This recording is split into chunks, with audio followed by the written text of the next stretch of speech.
Halo Bray, kembali lagi di gaptek.id dan di sebelah gua udah ada 3 peripheral dari Logitech.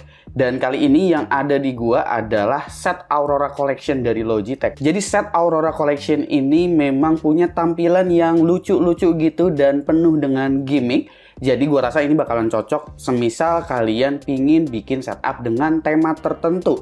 Tapi apakah ketiga peripheral ini bagus? Langsung aja kita bahas. Tapi sebelum itu, gue disclaimer dulu kalau setiap pembahasan peripheral di channel ini itu pastinya nggak bakalan 100% objektif ya. Jadi pasti bakalan ada bias-biasnya.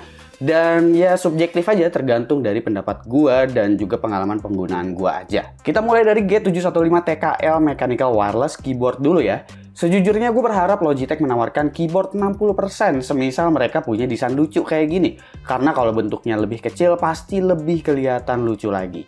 Aksen rounded di area samping ini, lalu LED yang ditempatin di bawah, menurut gua ini juga bikin ambience-nya jadi sangat oke buat dilihat. Tapi gue rasa G715 ini pastinya nggak bakalan ramah untuk kalian yang memang entusias mechanical keyboard. Karena jelas keyboard ini diperuntukkan buat orang yang mau keyboard lucu tapi nggak mau banyak utak-atik lagi. Dan nggak perlu musingin hal teknikal dari switch apa yang dipakai dan lain sebagainya. Switch di sini menggunakan GX Mechanical Switch, yang ada di gua ini adalah tipikalnya linear ya. Keycaps yang didapat ini juga lumayan tinggi, ngebikin kesan chubby pada keyboard ini semakin bertambah. Kalau feel-nya sendiri gue pribadi udah cukup terbiasa dengan tipe keyboard yang datar ketimbang nanjak atau floating.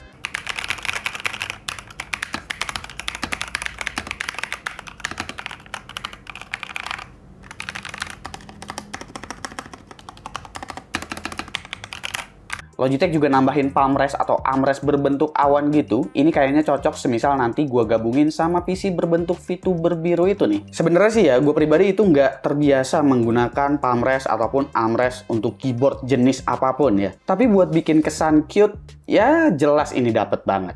Shortcut multimedia juga disediain di sini, bahkan fitur LED sampai game mode nggak perlu FN lagi.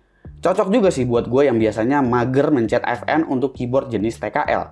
Nggak lupa juga putar-putaran volume ada di situ. Keyboard ini mendukung 2 mode wireless, yaitu dengan dongle 2,4 GHz atau Bluetooth. Kalau misalkan kalian nggak ngegame banget sih, gue lebih prefer menggunakan mode Bluetooth aja lah ya. Lagi pula kalau pakai dongle, semua peripheralnya wireless, satu dongle satu peripheral, itu nanti bakalan jadi kemakan semua USB port sama yang namanya dongle. Untungnya sih G715 ini sebenarnya dia satu dongle itu bisa bareng sama mouse Logitech G705 juga yang bakalan gue bahas. Tapi ya tetap aja kalau gue sih lebih prefer pakai Bluetooth aja lah. Kalau misalkan mau colok ke USB port ya sekalian pakai kabel gitu, sekalian ngecas gitu ya. Oke, kita lanjut ngebahas gaming mouse-nya, yaitu adalah Logitech G705. Awalnya gue kira 705 ini akan mirip seperti G304 shape-nya. Ternyata ini mouse lumayan kecil ya. Dan shape-nya pun agak nungging gitu, jadi lebih masuk ke tipe claw kali ya. Karena bentuk begini, biasanya tangan gue refleks jadi ngangkat gitu sedikit. Di web Logitech memang terang-terangan dimension sih, kalau mouse ini tuh for smaller hand. Jadi ya gue rasa sebutan gaming mouse di sini mengacu untuk casual gamer aja. Tapi for the sake of aesthetic, ini mouse emang kelihatan lucu. Ada 6 programmable button di sini yang bisa di-set lewat G-Hub seperti biasa. Dongle tersimpan di cover atas ya, bukan di bawah. Baterainya rechargeable juga, yang berarti ini bisa pakai Lightspeed, Bluetooth, dan juga mode kabel. Lalu Logitech G735. Ini headset sebenarnya unik kalau lu nggak bener-bener nyari 100% profesional sound quality, oke? Tapi pakailah ini kalau lu emang bener-bener suka dengan desain Aurora Collection dari Logitech. Bukan karena kualitas suaranya jelek, bukan. Ini udah masuk standar atas gaming headset yang pakai driver 40 mili, udah ada Dolby Atmos, DTS Surround Sound, dan Spatial Window Sonic. Experience 3D Surround itu emang didapetin di headset ini. Earcupnya juga oke, tapi hati-hati ngeletek dan kotor aja untuk penggunaan jangka panjang. Yang bikin harga tinggi juga kayaknya karena headset ini selain ada mode Bluetooth dan Lightspeed sebagai wireless, headset ini masih bisa beroperasi dengan mode analog lewat audio jack. Sehingga sound quality masih tetap bisa diimprove lewat sound card yang kalian punya sendiri. Sebenarnya gue rasa yang dijual paling utama dari headset ini bukan dari speakernya. Speakernya standar gaming di level atas aja. Tapi di bagian mikrofonnya gue rasa. Setelah ini yang kalian dengar adalah semua kualitas suara dari headset ini ya. Lalu ada fitur Blue Voice di mana ini tadinya tuh cuma ada di Yeti Microphone ya. Di sini juga ada beragam advanced setting gitu untuk mikrofonnya, jadi banyak banget sih untuk settingnya. Ada beberapa preset sih yang dikasih seperti ngebikin suara jadi mode broadcast gitu. Nah ini udah gue coba ganti Mungkin kalian bisa denger hasilnya kayak gimana. Kalau udah gue enable, habis itu gue juga bisa ubah jadi FM, ini ala-ala kayak di radio gitu.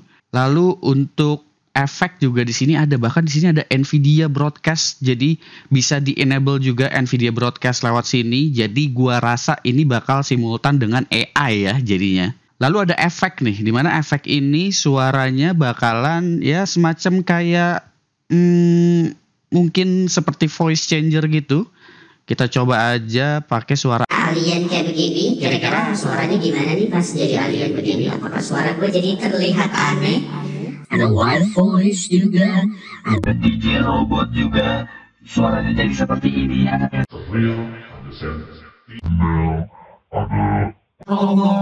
Chipmunk juga, jadi suaranya begini sekarang.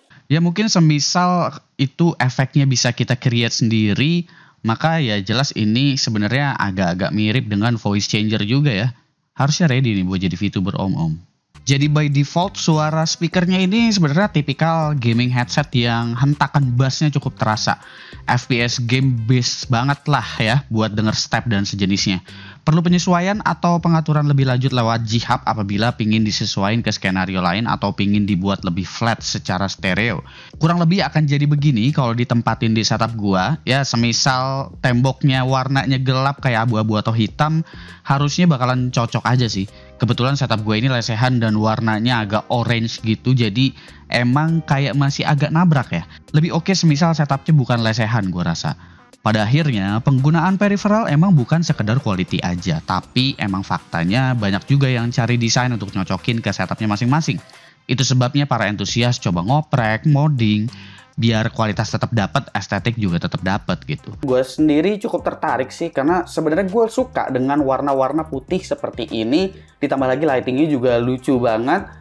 Tapi ya karena gue sehari-harinya tuh kurang begitu telaten, kurang begitu bersih, gue sebenarnya takut aja jadi dekil gitu. Tapi kalau misalkan kalian senang bersih-bersih gitu ya, setiap hari dibersihin apa segala macam, gue rasa ini bakalan jadi sangat oke sih. Dan di bagian keyboardnya juga si Logitech di websitenya mengklaim kalau ini tuh dia nggak bisa ngecap bekas sidik jari gitu di bagian keyboardnya. Jadi harusnya aman, tapi di bagian headset dan palm rest-nya ataupun di mouse-nya gue rasa masih perlu dibersih-bersihin lagi. Jadi asal telaten aja sih untuk warna-warna putih kayak begini. Jadi itu ya ketiga gaming peripheral dari Logitech untuk set Aurora Collection ya. Gue Suki dan seperti biasa sampai jumpa di lain kesempatan.